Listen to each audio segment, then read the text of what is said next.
Hai, Assalamualaikum. Bersama saya Juzairi. So hari ni kita akan menceritakan salah satu topik yang sangat menarik dan ramai orang tak tahu, dan benda ni berlaku di tengah-tengah bandar Selangor. Okey, iaitu tajuk kita pada hari ini adalah rumah sewa banglo RM50.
الله لا إله إلا هو الحي القيوم لا تأخذه سنة له ما في السماوات وما في الأرض من ذا الذي يسمع ولا يعلم ما بين أيديهم وما خلفهم ولا يحيطون بشيء من علمه إلا ما شاء وسع كرسيه السماوات والأرض ولا يؤوده حفظهما وهو العلي العظيم. Hai, Assalamualaikum. Bersama saya Juzairi kembali kepada kita semua. Dan apa khabar dengan bangsa-bangsa Juzairi?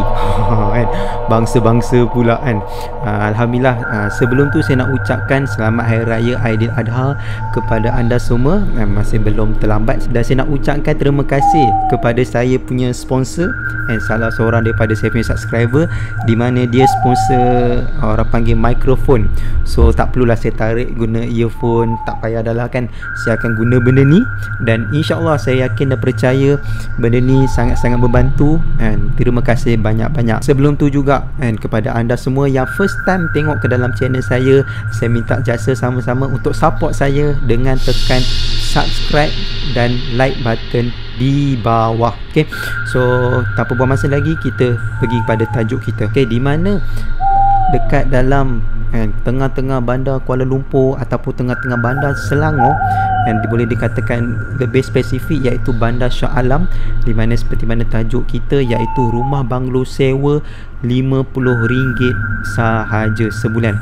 Dan rumah banglo ini terletak di Seksyen 2 Shah Alam, di mana rumah banglo ini mempunyai 4 bilik. Okey, korang bayangkan ada 4 bilik, 1 bilik di bawah, 3 bilik di atas. Okey, rumah banglo 2 tingkat. Dan rumah banglo ini hanya 2 km daripada UiTM Shah Alam. So memang jadi target rumah banglo berhantu ini, memang jadi target lah kepada tak lain dan tak bukan, kebanyakan adalah student-student UiTM Shah Alam. Di mana ada satu kumpulan ni kan, ada satu kumpulan yang seramai 8 orang. Okey, ada satu kumpulan ada 8 orang, di mana dia masa dia mula-mula dia nak menyewa rumah banglo ni, dia pergi tanya tuan rumah nak menyewa semua ni kan. Tuan rumah hanya minta RM50 sebagai deposit dan bayar bulanan sebanyak RM50 sahaja setiap bulan.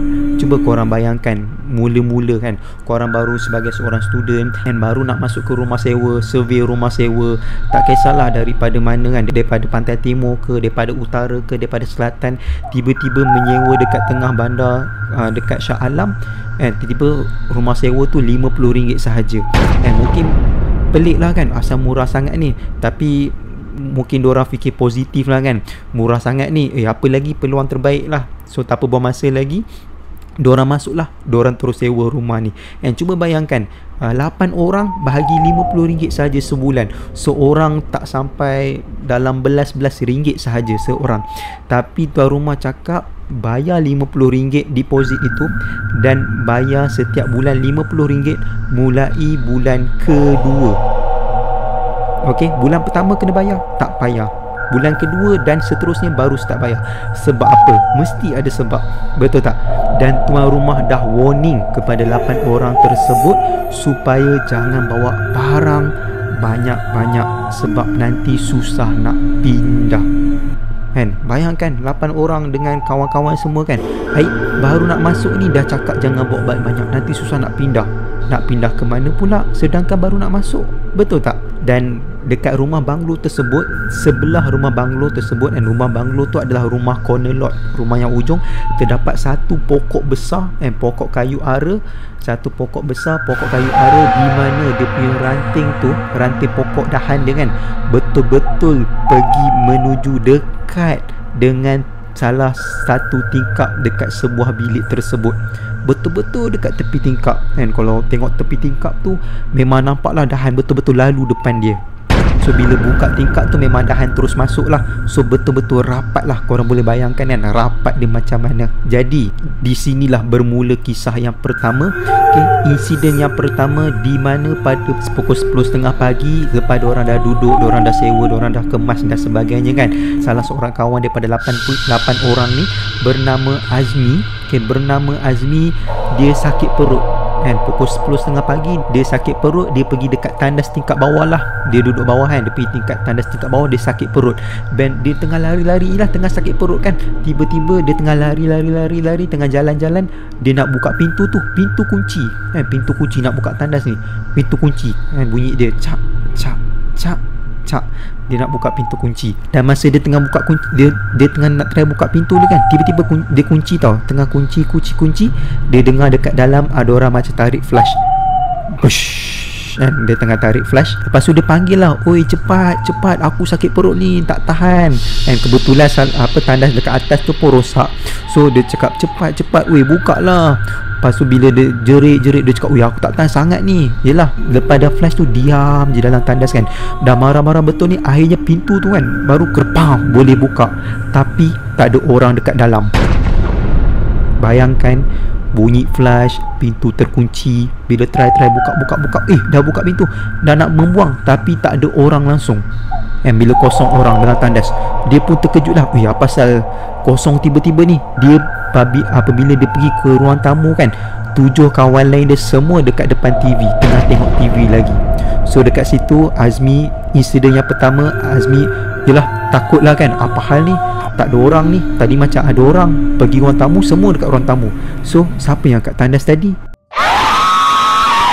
Itu yang pertama. Yang kedua, Azmi orang yang sama, dia sedang tidur nyenyak, di mana dalam bilik tu ada 2 orang kawan sahaja. Satu bilik dia 2 orang kawan, iaitu Azmi dengan kawan dia seorang lagi bernama Lan.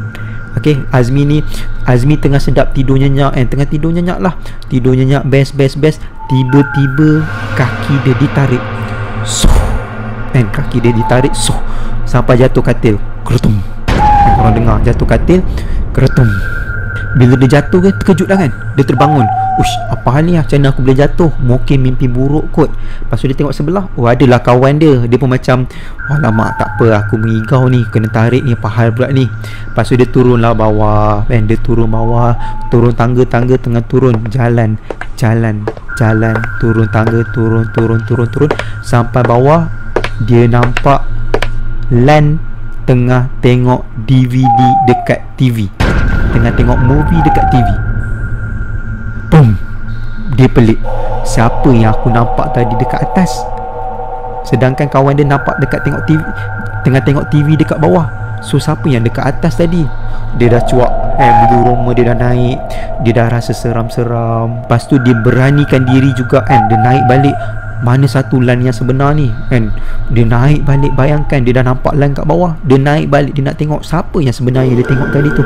Dia naik balik, tum, dia naik satu tangga. Lepas tu dia tengok dekat selimut tu kan, dia nampak macam ada kelibat orang tengah baring dalam selimut lah. Macam kita tutup selimut semua kan, macam ada macam timbul-timbul tu kan. Dia dekat lagi. Dia jalan dekat lagi. Dia tarik selimut tu, zuf. Ada batu nisan yang dah lama dah retak duduk dekat situ. Dan tiba-tiba bau bilik tu, bau sangat-sangat busuk, sangat-sangat hanyir, sangat-sangat busuk yang tidak terkata kan. Bila dia nampak benda tu memang seram lah, berlari lah kan. Dia berlari, dia tak tahan diganggu kan. Dan disebabkan tak tahan diganggu tu, 8 orang kawan tersebut semua keluar daripada rumah pukul 3 pagi, keluar rumah lepak dekat kedai mamak. Yelah, benda dah panik kan. Oi, jom kita lepak jap, aku rasa tak sedap hati kan. Mungkinlah dia cakap macam tu. Dan jom kita lepak jap, aku rasa tak sedap hati lah guys, jom kita lepak. So 8 orang tu lepak dekat kedai mamak. So dia bermulalah storytelling seorang demi seorang. Masa tengah lepak-lepak kedai mamak tu, rupa-rupanya bukan Azmi seorang saja yang kena, tapi seorang demi seorang menceritakan kisah mereka. Salah seorang sahabat dia yang bernama Wak, dia start cerita dulu. Dia bagi tahu masa dia tengah duduk dekat bilik kan, dia tengah download lagu, download movie pukul 12 tengah malam, tiba-tiba dia tengok tingkap macam ada orang balik batu. And bila korang balik batu, tak kena kan, tak balik batu dekat kaca yang macam dekat sangat lah. Kalau jauh mesti dah pecah. Dia macam dekat sangat je, pap. Dan Wak pun pelik lah kan, apa hal pula ni. Pergi dekat tingkap, dia jalan-jalan pergi dekat tingkap. Bila dia tengok je kan, dia buka langsir, dia tengok, dia nampak ada seorang budak perempuan duduk atas kayu aredahan tersebut. Budak perempuan tu pakai baju putih koyak-koyak dan rambut sangat panjang. Okay, itu Wak. Yang Azmi tadi, dia pula menceritakan dia nampak seorang budak perempuan melambai-lambai tangan dekat dia, tapi tak ada kaki.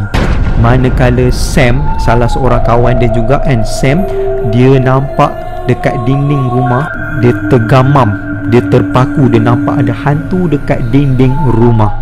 Dan masa diorang turun tu, yang saya bagi tahu tadi, Azmi turun ke bawah kan, yang nampak diorang tengah tengok DVD kan. Dan lepas tu Azmi bagi tahu lah, aku kena tarik kaki semua tu, aku turun bawah, korang tengok DVD. Yang tengah bagi tahu lah, aku turun bawah tu, korang tengok DVD. Lepas tu dengan serentak mereka jawab, bila masa kita orang tengok DVD? Itu memang masa tu Azmi tak tahu nak kata apa. Yelah, tergamam kan. Bila masa diorang tengok, habis tu apa yang aku bayangkan semua ni, benda apa? Cerita ni seorang jiran pernah bagi tahu kami bahawa rumah banglo berhantu ini tak pernah orang duduk dan didakwa pernah menjadi lokasi pembunuhan yang sangat kejam, dan mayat ditanam di dalam dinding, ditanam di simen di dinding. Jadi mereka tanpa buang masa, keesokannya terus keluar, terus beredar daripada rumah sewa RM50 tersebut. Selama bertahun-tahun rumah tu dibiar kosong dan tak ada siapa, tidak berpenghuni. Dinding rumah tersebut berlumut dan warna kehitam-hitaman. Sebelum tu kan, ada cerita yang memberitahu bahawa rumah banglo tersebut dah dirobohkan dan naik semak samun. Tapi masih ada penduduk yang lalu lalang dengan banglo tersebut, nampak ada kelibat perempuan yang melambai-lambai ke arah mereka.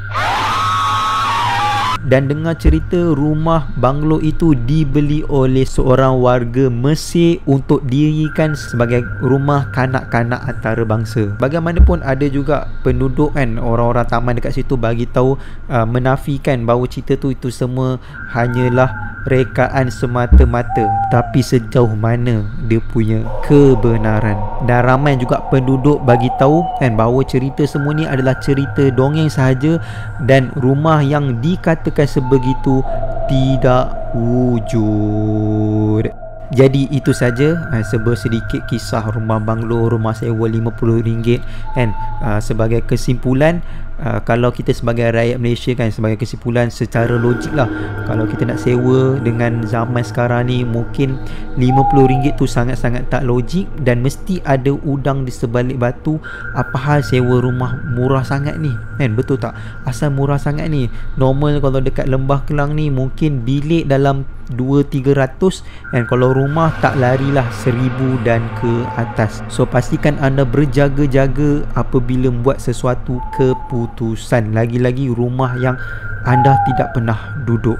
Jadi itu saja daripada saya, serba sedikit untuk kisah kali ini. Pastikan anda jangan lupa like kalau anda betul-betul minat video ini, komen, dan jangan lupa subscribe jika anda minat dengan kisah yang saya sampaikan ni. Sebab apa? Sebab dengan subscribe ni saya yakin dan percaya sedikit dapat membantu saya untuk naikkan lagi semangat untuk bercerita kepada anda. Jadi itu saja daripada saya. Terima kasih banyak-banyak. Assalamualaikum warahmatullahi wabarakatuh. Salam kejayaan. Assalamualaikum.